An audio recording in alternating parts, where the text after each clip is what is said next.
Identity and idea come from the same ancient Greek word, same root, same origin. Both trace back to eidos, meaning form, appearance. But nobody talks about what that actually means. Because when you see where identity sits in the creative process, you realize why every attempt to fix yourself was aimed at the wrong stage entirely.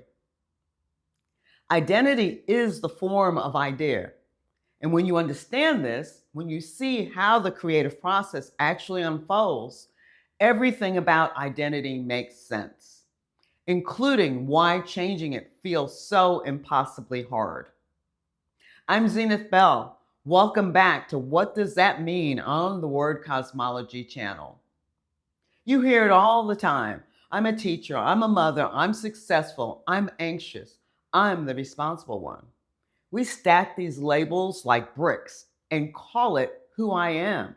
The job titles, relationship status, achievement, personality traits, all piled up into things we defend like territory. And we do defend it. When someone questions your competence at work, it doesn't just sting, it feels like you're being erased. Our identities can be serious business and we defend them like territory. Anything that threatens those labels feels like a threat to our existence. And unfortunately, you probably didn't receive the memo to inform you that most of those labels weren't even yours to begin with. They were installed by family expectations, an education system that rewarded compliance over curiosity, and by a culture that told you your worth equals your productivity. Think about what education actually did. It didn't just teach you facts, it taught you what to value, what to fear, what's acceptable. It taught you to measure yourself by how well you perform, not by how deeply you think or how authentically you live. And over time, that programming became invisible. It became your inner voice. It became, yes, your identity. You might not remember the moment it happened, but somewhere along the way, you started fearing being too different. You learned to avoid standing out, and you started measuring your worth by how well you fit in. And now, as an adult, you're still carrying these patterns, still defending a version of yourself that was largely written before you knew who you were. This is that exhausting game of keeping up appearances, maintaining a collection of labels you inherited called me. And the more you defend it, the more rigid you become, the less alive you feel. But it gets worse than exhaustion. This fixed identity, this fortress of labels, makes you predictable. And predictable is exactly what the systems around you need you to be. When your identity is fixed, your behavior is fixed, and you become a predictable consumer, a manageable employee, and you're someone who responds to the right triggers in the right ways. The attention extraction economy and every system designed to harvest your engagement depend entirely on you defending a fixed identity. Because when you're pouring your energy into maintaining who I am, your generative capacity, your actual creative power is being redirected to sustaining stories about yourself instead of generating new possibilities. And here's the cruel irony. Every attempt to fix this keeps you trapped. Self-help tells you to build a better identity. Therapy helps you understand your identity patterns. Spiritual practices promise you'll transcend identity, but they're all still working within the same framework. Treating identity as a room you're stuck in that needs renovating or escaping or decorating differently. But what if identity isn't a room at all? When I dove into converting language to numbers, I found something that felt so profound, but took years to unpack. The word idea converts to 641. Let me show you how that happens.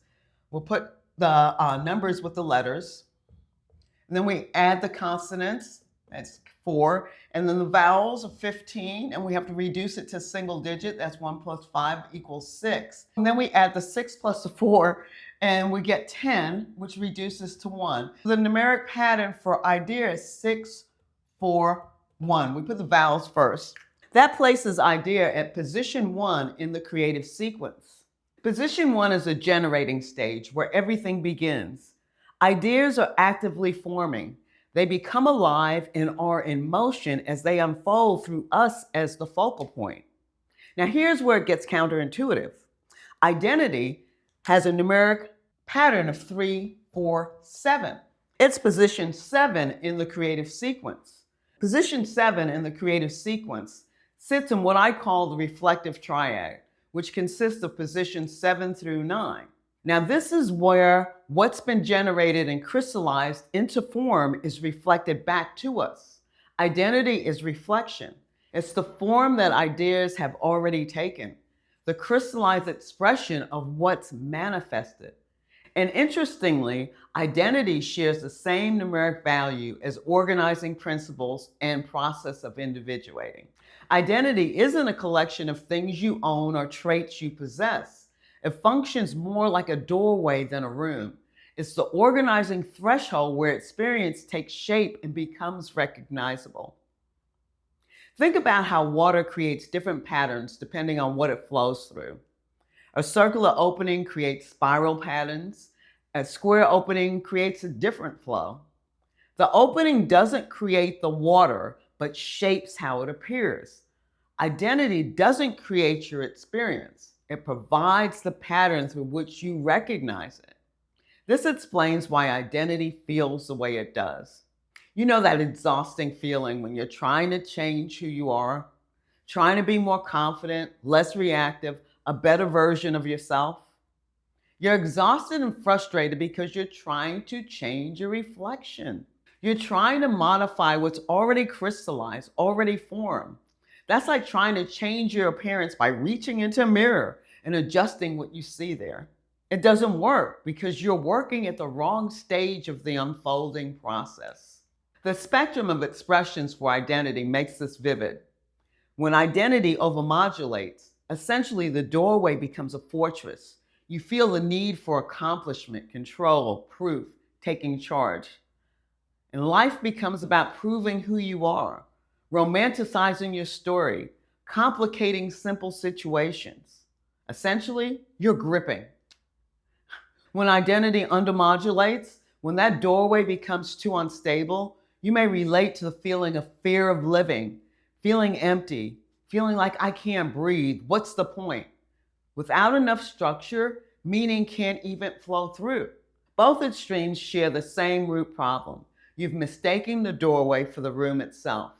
You're either fortifying a structure that was meant to be a threshold, or you've lost the threshold entirely. But here's what I discovered. Ideas at position 1 at the generating stage, they're still forming. They shift naturally. They're alive. They're in motion. When ideas shift, new forms crystallize naturally.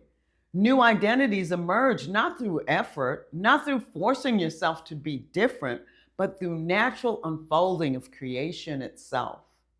And you're the focal point where this happens. You're where generating ideas organize into reflective forms. That's what being human is. Word cosmology strips away the false information we've been taught about who we should be, and it provides a word map of reality itself. The positions aren't just numbers, they're stages in the creative process you're experiencing as a human being. They map the entire journey from generating ideas at position 1 through to reflection at position 7 and beyond. When you understand this map, you can see where you're functioning. You can recognize where you're exhausting yourself trying to renovate the room, trying to force change in the reflection, versus allowing the doorway to remain clear so new ideas can generate naturally through you as the focal point. This is observable. You can convert the words yourself and see where they sit in the unfolding sequence. This isn't belief, it's direct recognition. And the question shifts from who am I to how clearly am I allowing life to organize and express through me? Freedom to be comes from understanding and surrendering to the unfolding of creation in your daily life. Not forcing, not controlling, not exhausting yourself trying to modify what's already crystallized as reflection, and not trying to escape identity either. You need the doorway. You need the organizing threshold where experience becomes recognizable. But you learn to hold it lightly. You're defined but not confined. When you hold on to identity as a fortress, you're gripping reflection.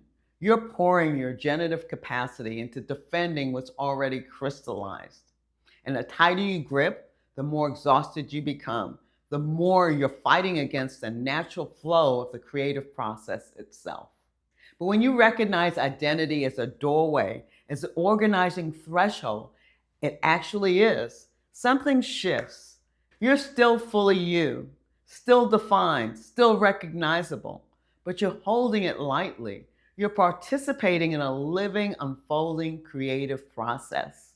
And the prize is feeling fully alive and fully engaged from recognition of what you actually are, rather than trying to find fulfillment from a separated position in which you exhaust yourself trying to force outcomes. This is freedom through understanding. Not freedom from identity, but freedom to be the focal point where identity forms naturally from generating ideas. Identity is the form of idea, the doorway, not the room. Position 7 reflects what's generated at position 1. You're the focal point where this unfolds. The question isn't, who am I?